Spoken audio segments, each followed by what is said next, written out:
Good morning, afternoon, or evening, folks. Welcome to another week in the Rec Poker Podcast, Forums Edition. I'm Jim Reed, your host, Jim in the forums, Bluff Sterini in the home games, and I'd like to thank Learn Pro Poker, Website AMP, and Running Aces Hotel, Racetrack, and Casino for making this possible. I'm joined with a great panel like usual. The first one in alphabetical order is Chris Jones. Chris, lead us off. I'm Chris Jones. I'm 5x5 on Twitter and PokerStars. I'm John Somsky, and I'm Poker Geek MN everywhere. I'm Rob Washam, and I'm Radman50 everywhere.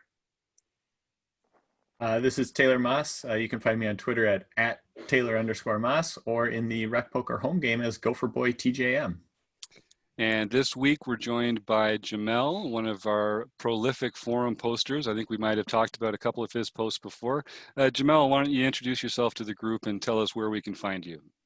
Hi, thanks for having me. I'm Jamel Cuevas, and I post a lot on the forums, Jamel, and also on PokerStars Fortune NY. Right on. And so just like every week, some of us are playing in the nightly Rec Poker home game, trying to take each other's chips away from them. And just like every week, we're going to take one post from the Rec.Poker forums and talk about it today. So we're picking one that Jamel posted. It's called, Is This an Easy Jam? Jamel, why don't you just take us through what made you decide to post this spot, and we can start talking about it. Sure, thanks. Yeah, so this is a hand from a game that I host every month. It's just my monthly home game. It's a bounty tournament. It's usually 2 to 3 tables, so around 15 to 20 players. And at this point in the tournament, we're 6-handed at my table. It's pretty early. There are 14 people left, and blinds are around 200, 400. I'm sitting on the button. I have 15.2K in front of me, and I'm holding pocket queens. And then the main villain is in the big blind with around 5.8K in front of him. So the action goes on the hand, under the gun limps for 400, middle position folds, cutoff folds, and I raise to 1,000. Then the small blind folds, and the big blind, which is the main villain, makes it 1.6K, which is a minimum raise, and leaves himself 4.2 behind. So at the time in game, I thought this is an easy jam. I have a premium hand. He has around 10 big blinds remaining. Let's just get it in. But then afterwards, I was reviewing some of the interesting hands from the tournament. And I remember looking up some of the Learn Pro Poker sort of 4-bet call ranges for 40 big blinds. And I know we're a little lower than that. But it definitely has a mix of sort of shove spots and call spots. So, at the time I put him on an ace king or better type hand. And my thought was, well, do we jam or do we see a flop and then make sure we don't see an ace or a king and then sort of go for stacks at that point? And what are the nuances on villain or stacks that would make you do anything but jam in this spot? Before we get into it, is there a chance for this to go multi-way, regardless of how you go, or is it just going to be against this player, whether you jam or not? I couldn't tell if there was an under-the-gun player that was still in the hand or not. Is it an isolation jam, or is it just let's get the stacks in jam? Yeah, that's a good question. So under the gun limps, and then we get 2 folds and I raise. So when I raise, I don't know that small blind is going to fold. So small blind could have stayed in had I called, or they could have squeezed. And then, what about the under the gun guy? After the raise from the big blind, did under the gun fold then? So the action went under the gun limped. I raised, small blind folded. Big blind made it 1.6K. So the action was on me at that point. No, the action was on under the gun. Yeah, the original limper would have had to have had an opportunity. The middle position person. Yeah, the under the gun limper. He did fold. Okay, that's okay. That wasn't clear. Great. So then it's going to be you and the blind player in the Yep. hand no matter what. So the question is, okay, so this is a great question, Jamel's. So trying to figure out with exactly the hand of pocket queens, Yeah. is this an aggressive play or a passive play where you get to kind of evaluate on the flop? Right. Yeah. And then you can go either way, right? Like you could call and evaluate the flop. The downside is obviously you could get an action killing flop and, you could have stacked someone. Or, you could risk a third of your stack right now, try to get it in, and then see what the flop brings. So let me ask about the ranging here. Are you ranging this villain to that really premium side of things because of their min bet with a short stack? Is that why? Rather, like, So why are you kind of wondering like why didn't they push all in? this Is is a that very loose game, and I would expect a lot of calls when I raise. So the 3-bet surprised me, and it surprised me from this player because this player doesn't raise a lot. Like I've seen him check quads before. So then when he raised, I'm just like my alarm bells went off, and I thought, well, like this is weird. Like this guy like 3-bets maybe 1 to 3% of the time. Like it's not his move. So yeah, that sort of like perked me up. I didn't put him on some middle pair. I thought it was a premium hand. Like I thought it was like aces, kings, ace, king. I don't know if he does this with jacks, but that was my read at the time. Does he do it with like ace queen, ace jack, king queen? Right. Yeah, that's that's a fair question. And like I don't know. I mean, I think, king jack, king queen might be a little light, but maybe he does this with jacks. I don't Yeah, I don't know. But I knew it wasn't a light. I didn't take it as a light 3-bet, given the person. So you think that no matter what, this player is playing a top-down value range in his 3-bet. They're not throwing in any balanced polarization. So the question is just how low does it go, and how excited are you to get queens in against that range? Right. Chris, do you want to jump in there? Yeah, so my initial thoughts on this then are, well, first I would probably be raising larger with an intervening limp in there. So I would probably be raising to 12, maybe 1400 here, rather than 1K. And then the other thing that if I can read this bet that transparently to it's ace king or aces or kings, then I'm likely flatting. I'm not sure that we can read that, but if you know this opponent that well, and you're making an exploitive play there, but I'm probably flatting there, just to kind of see what kind of flop comes, and seeing how this this villain reacts. Right. Because I'm behind a lot now. Yeah, we also had a very comfortable chip stack. Like we had 15K, probably average was around like 6,000 at that point. Only one person had been knocked out. So we're kind of like, if we lose this, then we're back in the grind of things. We don't have a comfortable lead. And I think there's something to the fact that, according to your read, this player just has aces and kings a lot, and that's what's really putting this in the maybe column, right? Because it's one of those things where they just don't have a lot of worse hands that they're continuing with. So one thing that I always think about in this kind of spot is, so what's a good flop then? Because if they do have aces or kings, you're still going to lose all the flops that come jack high. And if they did have ace king, then I mean you're going to get away from it on the flops where the ace or the king come. Right. Then maybe he's not calling with the ace king when he misses. Right. And he's not going to. You're letting him get away from it. Yeah, exactly. When he gets there and sees it, where if you think he would have continued pre-flop with ace king, that's really your only chance to get that money of his without being behind, is to make him get in with that drawing hand, essentially, of ace king at that point against your pocket queens. So I'd be inclined to shove, because essentially, so if the flop comes Jack 7-2, I mean, you're not getting away from it for 10 big blinds, right? Right. Yeah, you're not. So then you're going to lose to those aces and kings anyway. The only all you're doing by calling is like giving the ace king hand a chance to see that flop and then make an exploitative fold when he doesn't hit a pair. I mean, that's not all you're doing. That's what I'm always afraid of. That's what I'm always afraid of when I'm in that spot.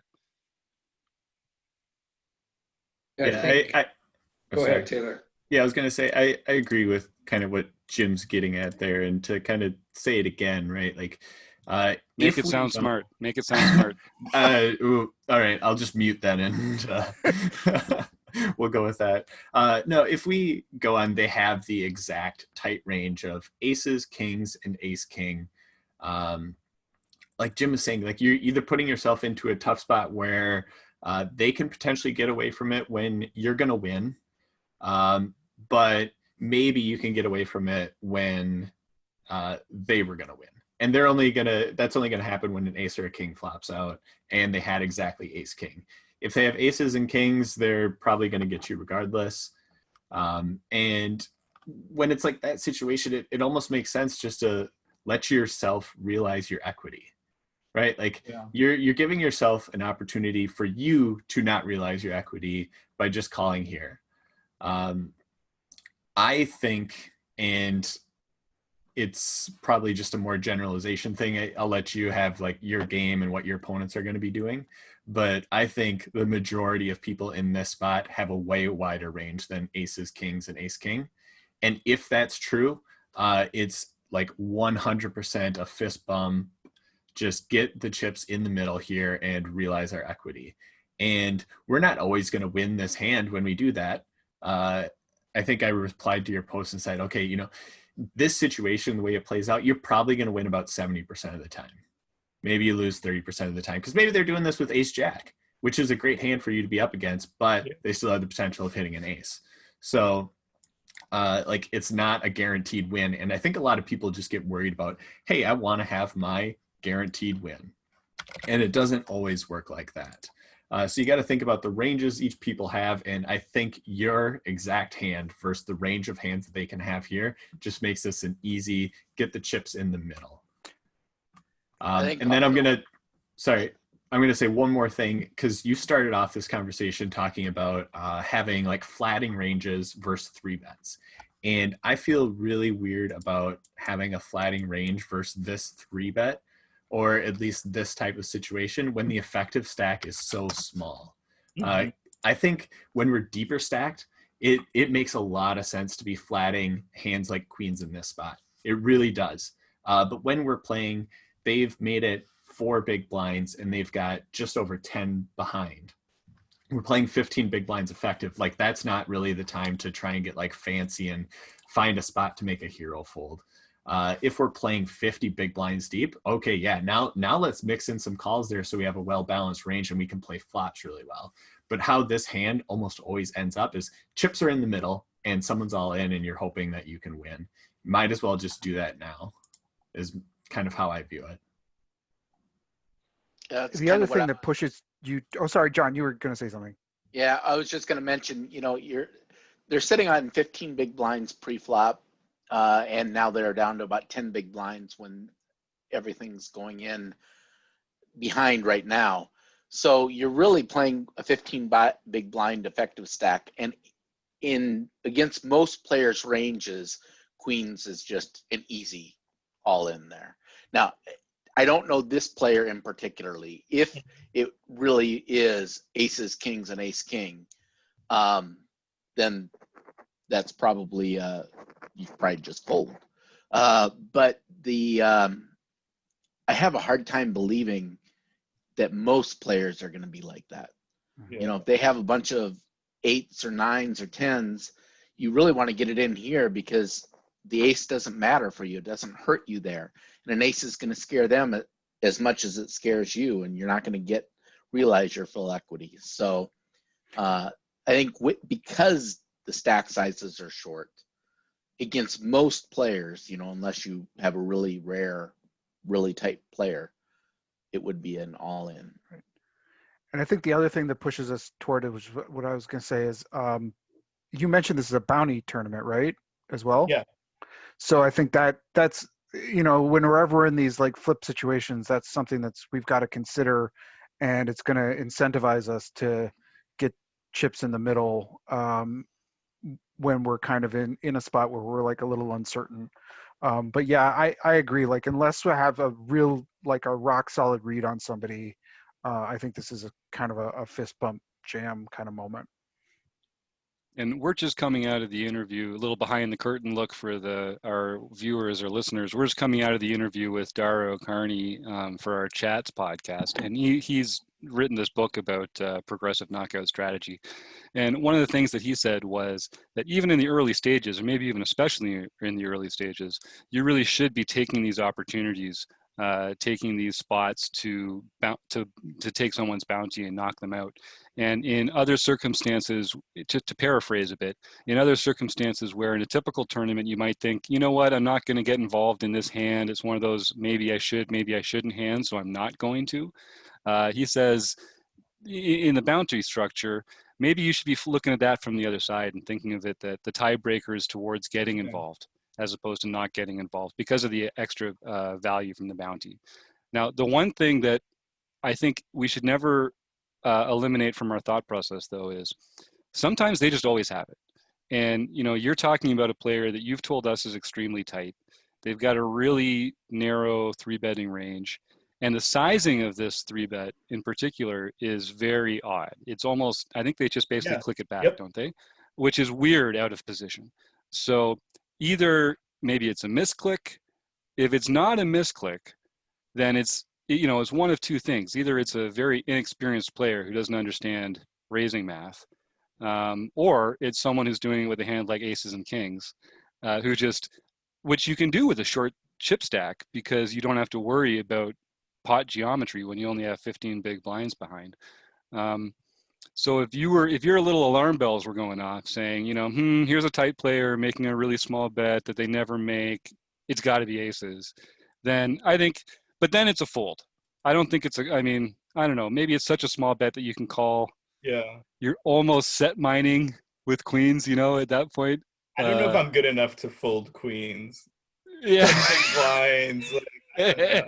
I don't know. I wouldn't.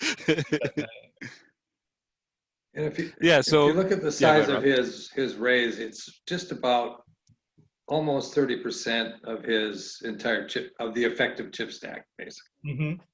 So in that case, it's almost always a jam, because once you get to that level, it's you're playing for stacks. Yeah, I think you guys make a good point on the chip stacks. I think if we're in the 40 to 50 big blind range, maybe that becomes a conservative call. I don't see letting this go. I mean, like this hand is so pre-flop. Right. If you were both sitting at 15,000, then this would be an easy call.